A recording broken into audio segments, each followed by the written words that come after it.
Hey everyone, today I'm back with a video that was planned for a while but haven't really gotten around to it, but finally it's here. I'm talking about a build video which is revolving around not a particular weapon or sort of speccing into something, but more so just an overall character sort of theme, I would say. As you can see, I'm actually rocking the NCR, well, it's technically not NCR yet, but the Ranger armor, which I don't even know what they name nowadays. Do they call it the yeah, just Ranger armor. Okay, that's fine. So we're gonna roll with Ranger setup is what we're gonna call it, because if you look at any sort of New Vegas art and also in-game characters, then you see that the NCR veteran Rangers either wield something like a 50 caliber sniper rifle that's on the pretty much game trailer, or they're gonna wield a Ranger Sequoia, which is of course a revolver. So that means we've got rifles and pistols, gunslingers, so to speak. And for this reason, I aspect my character into, well, you guessed it, gunslinger and rifleman. And most people look at me, oh man, how can you even, use some of these so weak and just, not so practical perks to get yourself a build, especially two at the same time. And, if you try to divide your build into two, then the primary build or whatever of the two is gonna get weaker. Well, I'm gonna here to explain you how you can actually do some of this, and I think it's something that people underrate because you are still plenty strong enough for this game. I mean, this game is not really hard. Anybody can tell you that who is played at least 100 hours. And I think for this reason, at this point, or at some point in the game, you're gonna start wondering how to make your experience more fun. Because I feel like one of the biggest turns off in this game, if you, for example, find a weapon that you can't use because you're not built for it. And with this build, just having a character that's already able to use twice as many weapons is something that I think is worth considering. I only have 4 characters and I can use pretty much every single weapon in the game with one of them because pretty much every single one of them can use at least 2 types of weapons. So, moving on to the build, I'm actually showcasing you how I made this build viable. First of all, we got Rifleman perks, and of course people are gonna point out, well, where is my tank killer perk? Because that's needed for armor penetration and stagger. Well, I'm gonna tell you, the riflemans are built to deal a shit ton of damage with a single shot, and the higher your damage with a shot, the less important armor penetration is with your weapon. And at that point, you can pretty much just slap on a armor piercing magazine rather. I think that's not a receiver, and you would do fine. You don't really notice that amount of armor penetration. I think it's like 36% at the rank 3 of the tank killer. So instead, I just chucked on a concentrated fire and kept 3 of my perk points in something else. I don't need endurance because most of my build is just gonna be around sneaking about, and that's why I'm not gonna take much damage. Iron Fist is here so that I can use some backup, well, unarmed weapons rather. The reason I'm using Iron Fist is because Iron Fist is the only melee perk that only takes up 3 of your perk points. Any other, one-handed or two-handed melee weapons are gonna require you to spec in 9 of them. And in this game, in general, unarmed weapons are pretty much the strongest melee weapons you can find. They have the highest swing speed and damage ratio altogether. It doesn't mean that there are no good melee weapons in other classes, but this is probably the easiest to, spec into if you don't actually try to focus on it. But even if you do, then an unarmed melee user is probably gonna be the best that you can go with. Charisma is just here to kind of, make my everyday life a bit easier, but I could easily chuck it down to 1 because it's not really needed. I mean, I have an unyielding build, so, my charisma is above 10 at this point, I think.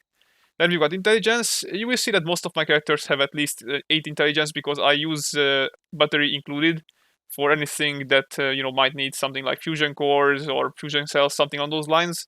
And I like to not spend perk cards or rather time and materials or preparing my weapons. And that's why I usually go with Gunsmith. I don't know why I had Makeshift Warrior in, probably I was just crafting something. Then we, of course, came to the main thing, which is, of course, the agility tree. Because, most people don't really choose the Gunslinger or the Guerrilla perks because, agility is a special point tree that is mostly used for complementary builds. You have like the Sneak, Escape Artist, Enforcer, Adrenaline, which doesn't work actually, but stuff like Gunfu. All of these work and synergize really well with other builds as well. So people usually use these up for those sort of perk points, not actually for damage dealing purposes. And this is the reason why I actually need to manage my agility points really well. I only have 15, and 9 of those is taken up by the Gunslinger perks. But you will see how I actually managed to solve this in a second. But first, let's move on to luck. Because again, luck is something that people use for complementing their build. Bloody Mess is a must-have. Something like Serendipity is usually a must-have if you're using a bloodied build. Though you probably can just roll with the rank 1, not really need it for rank 3 to be fair. Then you can use stuff like Crest Freak and Star Genes if you have any sort of, you know, mutations in your build, which probably you will. And yeah, as again, you see that most of these are complementary perks that aren't specializing in a single type of weapon, but more so just boosting whatever damage you're already dealing or the effectiveness of your character.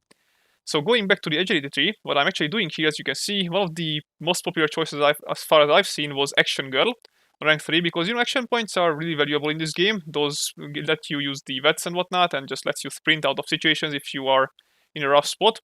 But since we don't have space for Action Girl, instead I chucked in Grim Reaper Sprint. Because what it's gonna do is you're actually gonna restore all of your action points on a vet skill with a 1 to 4 chance, which is, doesn't seem probably that good. But in any sort of fight, even in something like a queen fight where there are lots of mobs running around, a 1 to 4 chance is pretty good. You're gonna notice lots of time, especially with something like pistols, which, by the way, the main strength of pistols is that they use really low AP in vats, which means that you can fire them a lot. And given that you actually deal damage to kill your mobs, then you're gonna be able to kill more than more than 4 mobs easily before your AP runs out. And technically every fourth skill technically will restore your action points, and then you can just start moving down them again.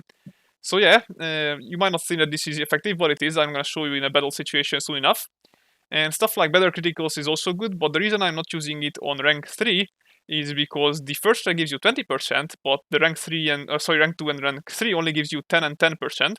So it's enough if I have 1 in, and for 1/3 of the perk points needed, I use only 1/2 of the damage, which is still pretty respectable. And the 4-leaf cover is another thing that I think works really well with this build, since each hit in your vet has a better chance to fill your critical meter, and that kind of gives back the effectiveness of the better criticals perk, so you can just pretty much spam space and those criticals that you have gathered up with these perks.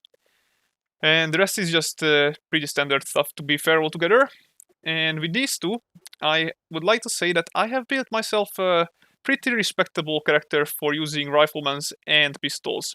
So, let's go into a battle situation and see how it works out, shall we? So we are right here outside of the ghoul spawning location, of course, the White Springs Golf Club, as you can see on the map. And this is pretty much a crowd control situation.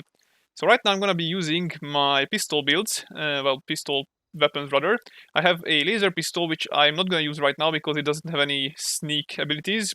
But the pipe pistol, the Western revolver, which by the way doesn't have any sneak abilities either, but at least it deals more damage than the laser pistol.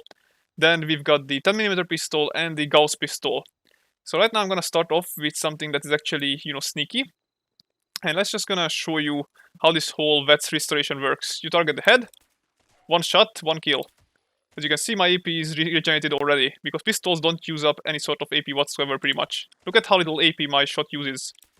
And I can still one-shot even the highest level ghouls right here from Sneak without an issue. I'm literally not even getting half of the AP bar down. I'm gonna try and spam it a bit more just so you can see. I'm actually out of targets right now. So let's move into some other place where there are possibly more of them. Okay, so 1, 2, I need to reload, 3, 4. Okay, now I'm discovered, but I'm still moving down. I still haven't run out of AP. And I'm back to Sneak again, or rather being hidden. And as you can see on the AP, I didn't have a single troublesome moment whatsoever. So, I think this pretty much simulates how good pistols can be, even if you're not using an auto pistol, for example. And the 10mm pistol isn't even the best pistol in the game. You have something like the Gauss pistol, for example, which, yes, you do need to charge up, so it's a bit slower than the 10mm pistol. But for, say, bulkier targets like Yao guys, super mutants, stuff like that, it's gonna be still probably better to use. And stuff like, for example, the queen fights, you can just spam your Gauss pistol while you use the 10mm or something like a pipe pistol for casual mobs. So let's move on to some tankier targets and maybe try to use the riflemans this time. Another thing that I would like to draw the attention to is that whenever you are speccing or rather modifying your weapon, then you need to be aiming for the aligned stuff. Right now I don't have many of the aligned stuff, but basically aligned makes your AP cost less, Also, whenever you're putting in a magazine, then usually the higher magazine, or rather, bullet count magazines are the ones that use up less AP, and the armor penetration ones actually make you use up more AP. At least that's what I've seen so far. And of course, the receiver is the similar. So if you had automatic receivers, then they would use less, but hardened uses more. Still, with this rifle that is not actually spec'd for using a lot of vats, I'm going to show you just how OP it can be with the Grim Reaper sprint to kind of manage your AP. So, headshots, one shot. Headshot, one shot. My AP hasn't restored yet. Headshot, now my AP restored, there we go. Still full AP. Actually ran out of bullets because I forgot to reload. Full AP, just spamming it a bit. Still didn't run out of AP even though I'm moving and jumping about. Still full AP. Well, not full AP, sorry, but still have AP left.